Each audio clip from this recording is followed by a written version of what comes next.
Emily wasn't looking for trouble. She never had been. She wasn't the kind of person who made waves or picked fights. She believed in showing up, doing her job, and treating people with kindness. That was how she had been raised. Simple principles: work hard, respect others, and keep your head down when things got messy. But sometimes doing the right thing came with consequences, and she was about to learn that the hard way. For almost 3 years, Harrington's Diner had been her second home.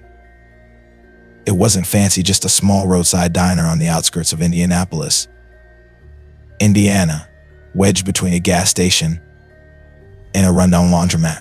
The kind of place where truckers stopped for coffee, families came for Sunday breakfast, and the waitstaff learned your order before they learned a name. The hours were long, the pay was bad, and the management barely cared. But Emily stuck with it. She had bills to pay, and her rent was already too high for a one-bedroom. Her younger brother, Daniel, was in his second year of college and didn't know she helped cover his textbooks and groceries when their mom couldn't. She never told him. She just sent a little extra whenever she could. That was why she took double shifts, why she put up with customers who barely looked her in the eye, and why she kept quiet when things weren't fair. She had seen things at Harrington's that made her stomach turn, from how Tina, a senior waitress, treated some customers like they didn't exist while flirting with others, to how Jake, a newer server, avoided certain tables altogether. The whole energy of the restaurant changed depending on who walked through the doors. It wasn't just about money. A well-dressed businessman got smiles and conversation, while a working-class customer in a paint-stained uniform got rush service.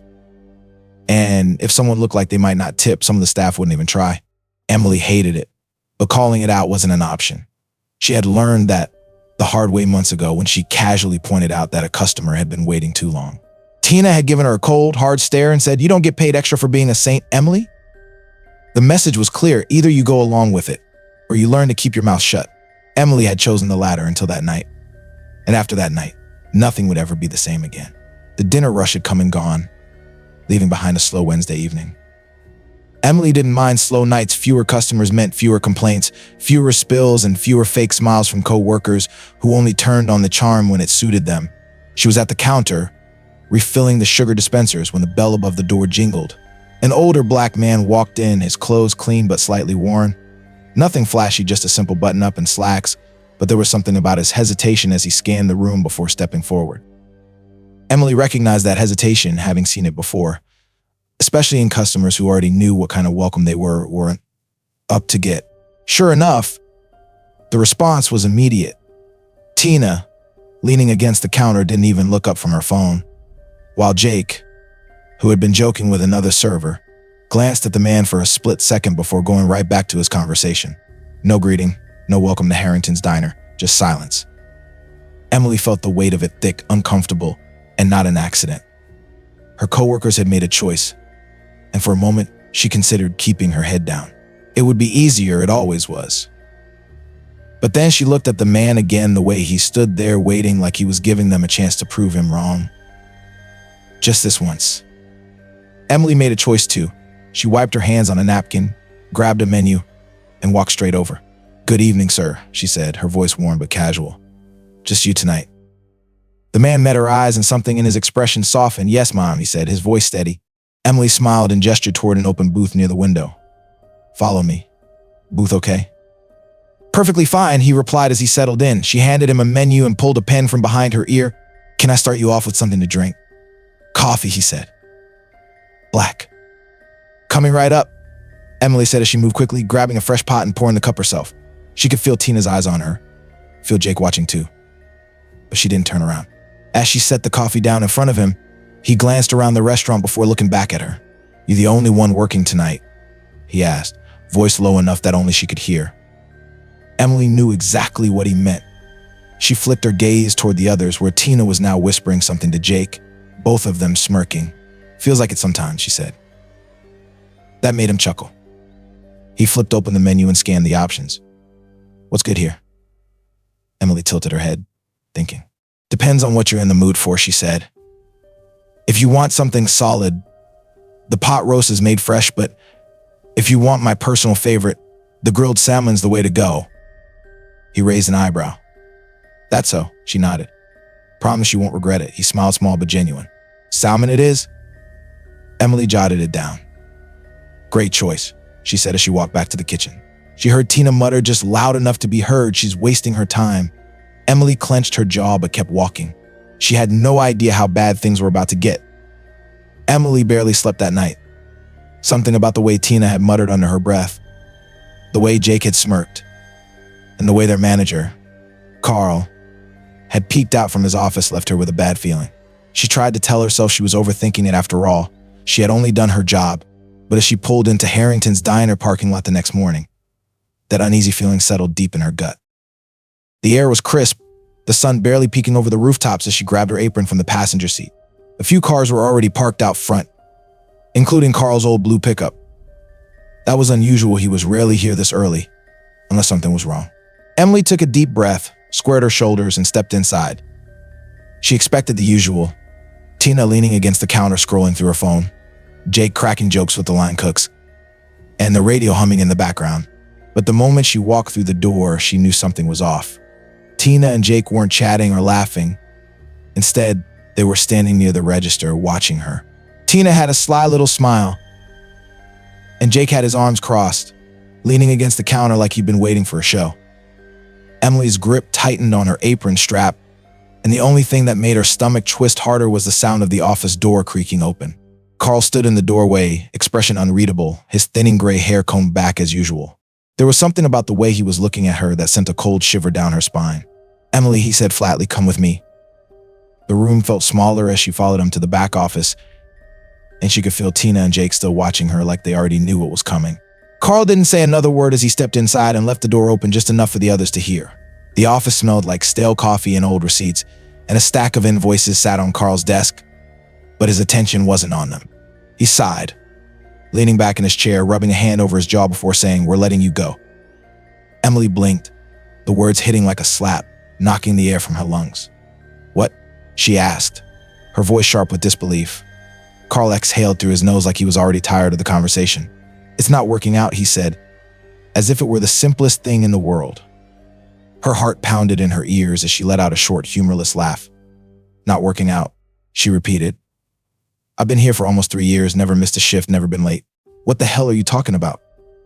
Carl didn't look at her, instead tapping a pen against the desk with a blank expression. "It's a decision we've made," he said, his tone detached. Emily's stomach twisted at the word "we." "This is because of last night, isn't it?" she pressed, her voice laced with anger. Carl didn't confirm it, but he didn't deny it either, and his silence was enough. Emily clenched her fists, heat rising to her face as she stared at him. "So, let me get this straight," she said, her voice shaking with frustration. "I get fired for doing my job? For treating a customer with basic decency?" Carl finally looked up at her, his voice lower now, as if trying to sound reasonable. "You made the others uncomfortable," he said. "We have a way of doing things here, Emily, and when you start stepping out of line." "Stepping out of line?" Emily interrupted, her voice sharp with disbelief. "By what? Treating someone with respect?" Carl's jaw tightened slightly, but he didn't respond right away. "You can collect your final paycheck next week," he finally said, dismissing her like she was nothing. That was it, no warning, no explanation, just out. Emily stood there for a long moment, her mind spinning with anger and disbelief. She could fight it, argue, yell, but what would be the point? Carl had already made up his mind, and she could hear Tina's barely contained snickering from outside the office. She exhaled slowly, forcing herself to stay calm as she untied her apron and set it down on the chair. As she turned to leave, she hesitated at the door, her voice steady but firm. "You know this isn't right," she said. Carl didn't flinch, didn't even blink, and Emily shook her head before walking out. Tina was still standing near the counter, arms crossed, a knowing smirk on her face. Jake was pretending to wipe down a table, but the look in his eyes was one of pure satisfaction. They had been waiting for this moment, and Emily's face burned not from embarrassment, but from anger. She wanted to say something, to call them out, to make a scene, but she wouldn't give them the satisfaction. She lifted her chin, walked past them without a word, and pushed through the doors into the cold morning air. For the first time in 3 years, she had no job, no paycheck, no backup plan. She got into her car, slammed the door shut, and gripped the steering wheel so tight her knuckles turned white. What was she supposed to do now? How was she going to pay rent or help Daniel with his groceries? How was she even going to make it through next week without an income? Her phone buzzed, but she ignored it, staring blankly out the windshield, her thoughts spiraling. Then, After a moment, she glanced at the screen. Unknown number. She hesitated, then picked up, her voice tight. "Hello?" she said, bracing herself for whatever came next. A deep, steady voice came through the line. "Emily, this is Richard Evans." She frowned, confusion flashing through her. "I'm sorry, who?" she asked, gripping the phone a little tighter. "The man you served last night at Harrington's?" he replied, and her breath caught in her throat. "Oh, yes, sir. How can I help you?" she asked, still thrown off by the call. There was a pause before Richard spoke again, his voice calm but firm. "I heard what happened," he said, and Emily's stomach twisted. Of course, he had heard news traveled fast in places like this. She let out a bitter laugh, shaking her head. "Yeah, well, guess I should have ignored you like everyone else," she muttered, her voice dripping with sarcasm. Richard's next words made her freeze. "That's exactly why I'm calling," he said. Emily sat up straighter, her mind racing. "I wasn't just there for dinner last night," Richard continued. "I was there to see how my employees treat people." Emily blinked, the words barely registering in her mind. "Your employees," she repeated, her voice quieter now. Richard's voice remained calm, deliberate. "I own Harrington's Diner," he said, and for a moment, the words didn't even seem real. She sat frozen, breath caught somewhere between disbelief and shock. "I'm sorry, what?" she finally managed to say, her fingers tightening around the phone. "You heard me," Richard replied, his tone unwavering. Emily pressed her fingers to her temple, trying to process what she had just heard. "So you're telling me you own this place?" she asked, still struggling to believe it. "Yes. And last night I was checking in," he confirmed. She let out a humorless laugh, shaking her head. "Well, guess you got a real good look at how things are run around here," she said, bitterness creeping in her voice. Richard sighed on the other end of the line. "That's exactly why I'm calling," he repeated. And Emily frowned. "I don't understand," she admitted, her frustration mixing with confusion. Richard's next words stopped her cold. "I let them fire you on purpose," he said. Her stomach dropped, and she gripped the phone tighter. "You what?" she asked, her voice barely above a whisper. "I needed to see what they would do," Richard explained, his tone measured. "I wanted to know if this was just about bad service or if it was something deeper. And now I have my answer," he continued, and Emily felt her pulse thudding in her ears. "And what does that mean for me?" she asked cautiously. Richard's voice shifted, firmer now, almost authoritative. "It means I need someone I can trust," he said. Emily furrowed her brows, still struggling to keep up. "I still don't see what this has to do with me," she admitted. Richard didn't hesitate before saying, "I want you to come back." Emily's heart pounded as she sat upright. "As the new manager," he added, and everything inside her froze. Emily sat frozen, gripping the phone tightly, her heart pounding in her chest. She replayed Richard's words over and over, trying to make sense of what she had just heard. New manager? The phrase didn't even feel real, like it had somehow been plucked from an entirely different reality than the one she had woken up to. Less than 24 hours ago, she had been humiliated, tossed aside like she meant nothing, and now the owner of Harrington's Diner was offering her the very position of the man who had fired her. It didn't make sense. Her voice felt distant even to herself as she finally spoke. "You want me to come back?" "As manager?" Richard didn't hesitate. "That's right," he said firmly, his voice calm yet authoritative. "I fired Carl this morning, he's gone." Emily's mouth fell open slightly as her mind scrambled to process this new information. Carl was fired. The thought of it sent a strange thrill through her. But she pushed it down, still trying to wrap her head around everything. Her fingers tightened around the phone as she let out a shaky breath. "Why me?" she asked, still unsure whether she was being played. "I mean, I appreciate it, but I don't have management experience. I was just a waitress." "You weren't just a waitress," Richard corrected. "You were the only person in that entire restaurant who did their job with integrity. You saw the way things were and chose to do the right thing, even when it wasn't easy." His words were firm, but there was something in his tone, something that sounded like respect. Emily let that sink in, letting her mind catch up with everything. A slow realization crept over her, one that sent a shiver through her entire body. She wasn't just getting her job back, she was being handed power. The same people who had smirked as she was forced out were about to watch her walk back in, but this time she wouldn't be one of them. She swallowed hard, staring out the windshield as if searching for an answer. "You really think I can do this?" she asked, voice quieter now. Richard chuckled lightly on the other end of the line. "Emily, I think you're exactly what that place needs," he said, and there was no doubt in his voice. She inhaled deeply, her pulse still racing, then exhaled slowly as she made her decision. "All right," she said, her voice growing steadier. "I'll do it." Richard let out a satisfied breath. "Good. Be there tomorrow at 8 sharp," he instructed, and Emily nodded, even though he couldn't see her. "I'll be there," she said firmly. She hung up the phone, her hands still slightly trembling, then leaned back against her seat, staring up at the ceiling of her car. This was really happening. This was really happening. The next morning, Emily stood outside Harrington's diner, gripping the strap of her bag, the cold air biting at her skin. Yesterday, she had walked out of this building with nothing, no job, no explanation, no respect. Today, she was stepping back in with something else entirely. Power. She inhaled deeply, squared her shoulders, and pushed open the door. The scent of fresh coffee and bacon filled the air just like it always had. Customers were scattered across the booths, forks clinking against plates, the low hum of conversation blending with the radio playing in the background. At first, nobody noticed her. Then Tina turned from the counter, saw her, and froze. Across the room, Jake, who had been laughing with a busboy, caught sight of her too. His mouth snapped shut mid-sentence, confusion flashing across his face. It was almost too perfect. Emily let the moment stretch just long enough for them to squirm before walking toward the counter and setting her bag down with purpose. Tina recovered first, scoffing as she crossed her arms. "What the hell are you doing here?" she asked, her tone sharp. Emily tilted her head slightly, letting a small, knowing smile tug at her lips. "You'll find out soon enough," she said, her voice calm. Tina's smirk faltered just slightly, but before she could say anything else, a door opened at the back of the restaurant. Carl stepped out from the office, already looking irritated, flipping through a stack of papers. "Tina, I need you to," he started, but then he saw her. His entire body went rigid. His eyes flicked to Tina, then to Jake, like he was trying to piece together what was happening. Emily held his gaze, her expression unreadable, waiting for him to figure it out. Finally, his brow furrowed, his voice lowering. "You don't work here anymore," he said slowly. Emily smiled, but there was no warmth in it.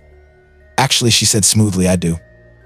Carl blinked in confusion, his mind clearly struggling to catch up. "What?" he asked, his tone sharp. Before Emily could answer, another voice cut in, one that sent a ripple of unease through the entire diner. "I believe I can clarify that," Richard said as he walked inside, calm and collected as ever. Every head in the room turned. He scanned the space slowly, taking his time before landing on Carl. Tina's face paled slightly, and Jake looked like he wished he could disappear. Carl opened his mouth to speak, but Richard lifted a hand slightly, cutting him off before he could even begin. "As of this morning, Harrington's diner has undergone some management changes," he said, his voice steady but firm. "Effective immediately, Carl, your position is terminated." The words hit like a bomb. Tina gasped audibly. Jake looked like he had been punched in the gut. Carl's face darkened as he stepped forward, his voice rising. "Wait a damn minute, no. You can't just..." Richard cut him off. "I can, and I did," he said smoothly, not even looking fazed.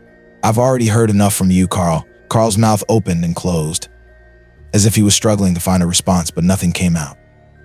Richard turned toward the rest of the staff, his expression hardening. "Some of you may be wondering what's going on," he said, his voice sharp. "Let me make it simple. Last night I visited this restaurant as a regular customer." He let the words sink in, watching as realization dawned across their faces. "And what I witnessed was unacceptable," he continued. Nobody dared to speak. Richard gestured toward Emily. "This woman was the only employee who treated me with respect, the only one who did her job the way it should be done." His gaze flicked toward Tina and Jake, his expression turning colder. "The rest of you," he said, his voice sharp. "Some of you ignored me completely. Some of you made it clear you had no interest in serving certain customers at all." He let the weight of his words settle before adding, "That ends today." A heavy silence filled the diner. Then Richard turned back to Emily, his expression firm. "Emily is your new manager." Tina's mouth fell open. Jake's jaw clenched. The busboy standing near the kitchen looked like he wanted to clap. Emily finally let herself smile, her gaze locking onto Tina and Jake as she leaned against the counter. "Well," she said lightly. "This is awkward." Tina's expression twisted as she turned to Richard, her voice sharp. "You can't be serious." Richard's tone didn't change. "Oh, I'm very serious," he said simply. "If you don't like it, you're free to leave." Tina snapped her mouth shut, her nostrils flaring. She wasn't stupid. She knew walking out meant losing her paycheck, and Tina wasn't about to do that. Jake, however, wasn't as smart. This is bull, he started, but Richard cut him off effortlessly. "You're welcome to quit as well," Richard said coolly. Jake froze. His mouth opened, then closed, as if he was doing the math in his head. Emily watched as they squirmed, feeling something she hadn't felt in a long time: control. This time she wasn't the one being pushed out. She was the one making the rules. There are moments in life when you're forced into a corner, treated unfairly, and given a choice: stay silent and blend in, or stand up for what's right.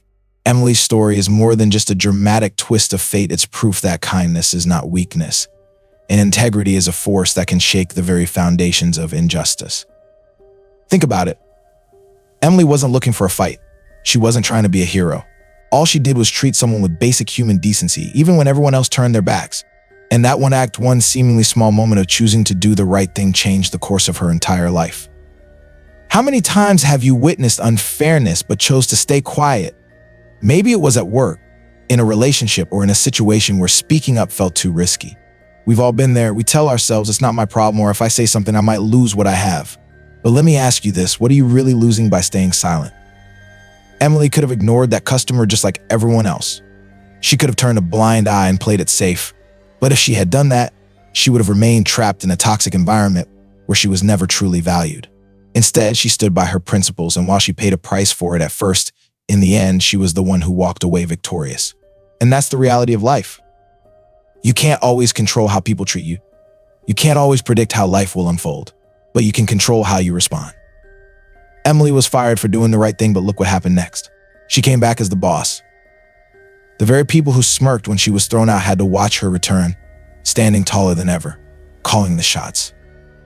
This is what happens when you refuse to compromise your values. This is what happens when you bet on yourself. Sometimes life will test you, pushing you to the edge, making you feel like you've lost everything. But what if I told you that what feels like the end is often just the beginning? What if that rejection, that failure, that closed door was actually life clearing the way for something better? And here's another lesson: fairness doesn't happen on its own. It needs people who demand it. Richard didn't just rely on numbers or reports. He needed to see the truth for himself. And the truth was revealed not through policies, not through speeches, but through actions. It's easy to complain about how unfair life is. It's easy to blame circumstances or people in power. But the real question is, who do you choose to be when no one's watching? Do you play along with the system, or do you dare to break it? Because here's the hard truth: no one is coming to save you. No one is going to hand you respect, opportunities, or fairness on a silver platter. You have to take it. You have to show the world who you are, not with words, but with unshakable actions. So let this be your reminder: doing the right thing isn't always easy. In fact, it's often the hardest thing you'll ever do. But if you stand firm in your values, the world will have no choice but to take notice. You might lose something in the short term, but what you gain, self-respect, courage, and a future built on your own terms, is worth more than anything you could ever imagine. So stand tall, speak up, and never, ever let anyone make you believe that integrity is a weakness, because in the end, it's the strongest thing you'll ever have.